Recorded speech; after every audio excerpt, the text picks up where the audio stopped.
Hi guys, welcome back. This video is just purely about England. A little bit of a whinge, but actually with some constructive stuff there. Yeah, I think so. Okay. Yeah. So, you know, if you're not into that sort of thing about England, then watch our other videos. That's absolutely fine. Let's go for England, because I've got a big theory here, I think, that I'm going to try and blurt out. But go for your theory to begin with. Yeah. Start off with the theory. Here we go. There we go. What's going on with England? Well, I think they've had their base, and they haven't developed. Okay, that's what everyone said, but I don't want to be that person that has a go at England and not say where technically it's gone wrong. Okay, so what I think it is England's defence is a rush defence, right? Yeah. Massively in your face, really high line speed. Fine, and that's taken teams by surprise for the last couple of years. Yeah. But what it's not done this year, it hasn't developed, it hasn't become adaptive, because I think really the coaches should have realised teams will start to adapt to that. Yeah. And there were times in that game, you know, where England-France, where France had massive overlaps out wide, and still the English inside defence just blitzed up as quick as they could. They were never going to get the ball. 1-2 passes, they're outside them. What's the point? No one's saying stop, go up and then let's drift, or let's back off and drift. No adaptation whatsoever. Now, is it that English players are not as clever as the rest of the players? I think it's unlikely, but you could argue that. Yeah. I think they're being drilled. They're being drilled to do this. This is what you do, and I think they've got a bit scared and robotic in the coaching that's come their way. Yeah, I mean, I did a bit of a reflection on it after the game from Saturday, and there were 3 words that kind of really stuck out with me from when Eddie Jones first came in: steal, fight, discipline. England, for the first 18 months under Eddie Jones, he brought in a steal, he brought in a fight, they dogged out wins. Definitely. They were under the pump, they were the worst team for 75 and minutes. they weren't playing stellar rugby always. No, but they dogged it out and they got the results no matter what. This year, Scotland, they didn't seem like they had that much steal. The odd 1 or 2, Robshaw is a prime example of the ones that did. Robshaw's Farrell, exactly the same. Those 2, There's no fight. You look at them against France, until the last 15 minutes, they look like they're going through the motions. They get found out the breakdown, and nobody's going, do this, do that. We need to do this better, and show them leading by example. Again, apart from Robshaw. The worry is that sort of thing is character based. Can you teach people to do that? Not massively. You either are that character or you aren't that character, and that's where there may be some heads rolling here. I don't know. But again, but I think it comes back to that. He's brought on the finishers. Right. So Jamie George, identified as a finisher, starts a game, and he's looked to shell the player he was coming off the bench. Absolutely surprised. It's very true. Cowan Dickey. Steal, fight, dog, effort. And Sinclair. Exactly the same thing. Jonathan Joseph came off the bench, made a difference. Ben Teo started, looked to shell against Bastareaud. And I think they seem to have lost that identity, that they had that kind of team. Haskell, again, fight, attitude, effort. Okay, I'll go on to my second part of my theory, because I think this links into that. Eddie Jones has tried to enhance England's attack now. He thought he'd got their defence sorted, their basics sorted last couple of years, and his attack, as we've suggested, is they play a distributed pod system. Where there's certain set forwards, but a lot of adaptive forwards who float and then go in to clear out rucks. And it's just not working. I don't think England have the players to play that sort of adaptive system. If you know, Eddie Jones wants to play a power game, but he set up the pods not really to do that. He set up the pods to play in a kind of a ball playing way, an offloading way, and England do not offload. No. And they do not create in the forward. Well, the thing is, so let's quickly go to the midfield before I go back to the pod system. You know, I said to you in the middle of the week, I said, okay, this is the time they're going to play Farrell, Teo, Joseph as the midfield. And for some reason they didn't, and then they used Teo as a battering ram from 13. And that's all he did, no offloads. So essentially you're saying we are playing without a proper 13.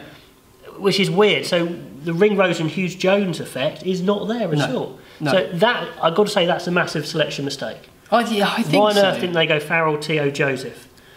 Don't know. Because they obviously like the creativity from George Ford at 10. Because he does stuff that Farrell just doesn't see. But that only works when you've got that total dominance up front. And they haven't had that all championship, so why did they think they were going to get it against a massive French pack?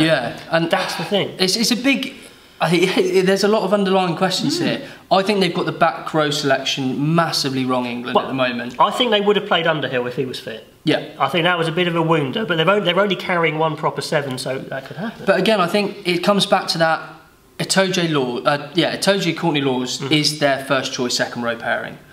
I think as a backup, Courtney-Lawes at 6 is... As an emergency third choice backup. It's fine, but sure. It doesn't work. And I think the last couple of games he's been exposed as not a great 6. Yeah. Very good second row, but he's not a great 6. He's been a bit of a scapegoat there because he's been put in that position. Yeah, I agree. But I mean, going back to that pod system, I would genuinely go back to the standard system that, you know, Wales and kind of Scotland are loosely using, that 1-3-3-1, where you've got your 3s in midfield. And if England are going to play a power game, they need closer pod support. I don't know if Eddie Jones is bold enough to say, I'm going to ditch my attacking system. And, you know, he's not a specialist attack coach. He's evolved that. You know, he's taken it on himself. Maybe they need to bring in an attack coach. If they're going to play a power game, I think they should play those 2s and 3s rather than this disparate system. But I really do. Yeah, and then when they do try and put some phases together, it's so telegraphed. And you can tell that forward up, behind the forward, forward up, behind the forward, and it's just and they looked at points that like, well, this isn't working. What do we do now? Well, and then the finishers came on and actually cut some decent lines, and then we tore them apart a bit in the last 15 minutes. I just can't see any forwards going for those offload lines. No. I just can't see it. I can't see forwards looking to interplay. It's kind of up, hopefully clear, up, hopefully clear. I don't think it's good enough. Armand's come in. Yep. That could be interesting. Yep. I hope Underhill's going to be fit so they can play a kind of Rob Shaw Underhill or an Armand Underhill sort of thing. You know, a 6 and a 7, a balanced 6 and 7. Yeah, I think for me, England have got nothing to lose this weekend. Yeah. They've got an awful lot to gain. And they've got the opportunity to put rights and wrongs of the last couple of weeks. I would like to see Cowan Dickey start. I think Jamie George hasn't impressed me this Six Nations. I think he's been off the boil, he's looked a bit... I'd like to see Cowan Dickey been given a decent shout. Because he looks strong, quick, powerful. But then George looks like that when he comes off the bench. But I mean, if Hartley's not fit, which he probably will be this weekend, I would think...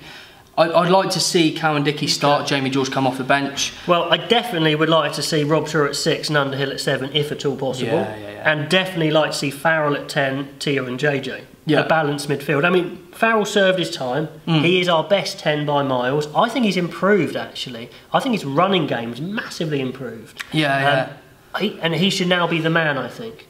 Not that Ford and Farrell cannot work, because it clearly has worked in the past, but only when forwards have complete dominance, and that is not something they've got at the moment. No. Will they change their attacking pod system? I don't know. Will Gustard bite the bullet and say, no, we're actually going to adapt our defence slightly and make it less predictable and actually drift sometimes and back off sometimes and half commit sometimes? I don't know. Are you starting Hughes at 8? I don't think he'll be fit. Okay. Him and Laws are injured at the moment, so I think it'll be Simmons at 8. But with this current system, I find it hard to see how they're going to beat Ireland. They've tried this new system, this Six Nations, and it has not worked. And they have not adapted their defence system. And like Jones says, they're behind. But that is the coach's fault. It is, massively. I mean, players have underperformed, they've been tired maybe, whatever, but no excuse. But I think the coaches thought this was going to work. And have been badly caught out there. And I think, and you've got players who are very good breakdown specialists in the team. Chris Robshaw did really well. Very good breakdown specialist. And if you get Underhill in there as well, or another specialist 7, then you have 2 guys in the back row. Itoje came from strength to strength because of his breakdown work. He was superb for the Lions. Superb before they went on the Lions tour. He's not making the turnovers he was. He looks a little bit off the pace. And that, I think, is where they're struggling, is those guys that really stepped up early in Jones's kind of tenure. They've started to dip off a bit. Chris Robshaw, for me, has been the standout England player by a country mile in this championship because he epitomises everything that they wanted to try and achieve. He fights, he works for the 80. He really leads by his performance on the pitch. And I think people have got to look at what he's trying to do and try and match up to that work rate and that expectation. Interesting times. You know, I think the bulk of the team is there. They just need to adapt. They need to have a think about balance and also a think about attacking and defensive game plan. Anyway, we've gone on long enough. Let us know what you think there.